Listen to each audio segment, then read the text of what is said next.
and gentlemen, thank you very much. It's a pleasure to be here. I decided if I was going to read something of Heaney's that it would be nice to try and recognise another significant literary figure from this neck of the woods, and that is William Carleton. So expressly for that reason, I have chosen to do a piece from Station Island which references Carleton.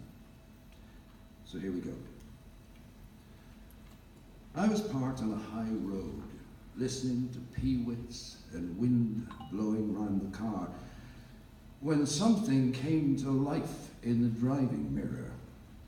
Someone walking fast in an overcoat and boots, bareheaded, big, determined in a sure haste along the crown of the road, so that I felt myself the challenged one.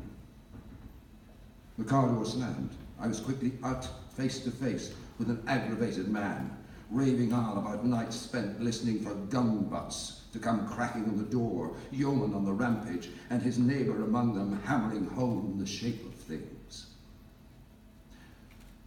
Round about here, you overtook the women, I said, as the thing came clear. Your Loch Derg pilgrim haunts me every time I cross this mountain, as if I am being followed or following. I'm on my road there now to do the station. Oh, holy Jesus, does nothing change? His head jerked sharply side to side and up like a diver surfacing. Then, with a look that said, "Who is this cub anyhow?" he took cognizance again of where he was.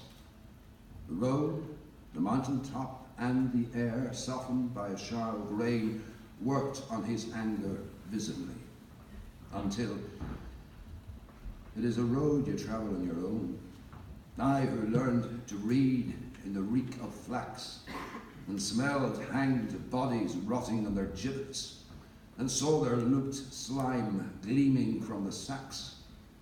Hard-mouthed ribbon men and orange bigots made me into the old forked-tongued turncoat who mocked the buyer of their politics. And if times were hard, I could be hard too. I made the traitor in me sink the knife. And maybe there's a lesson there for you, whoever you are, wherever you come out of.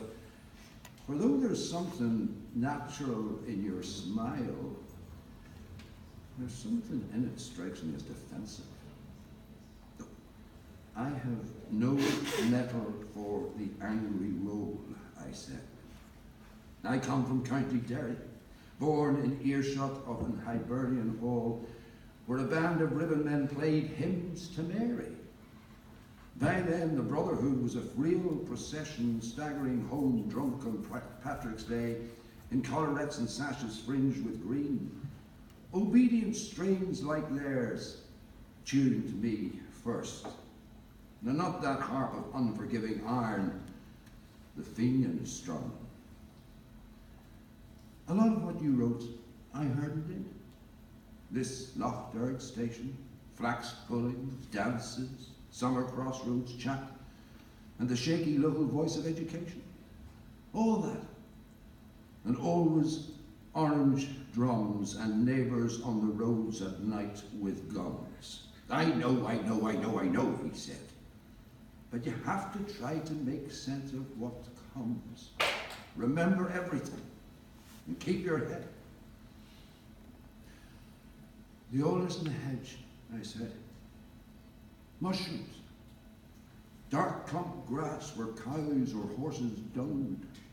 The clock when pith-lined chestnut shells split open in your hand. The melt of shells corrupting. Old jam pots in a drain clogged up with mud. But now Carleton is interrupting. All this is like a trout kept in a spring, or maggots sewn into a wound. Another life that cleans our element.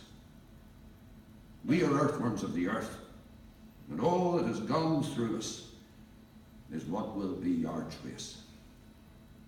He turned at his heel when he was saying this, and headed up the road at the same hard pace.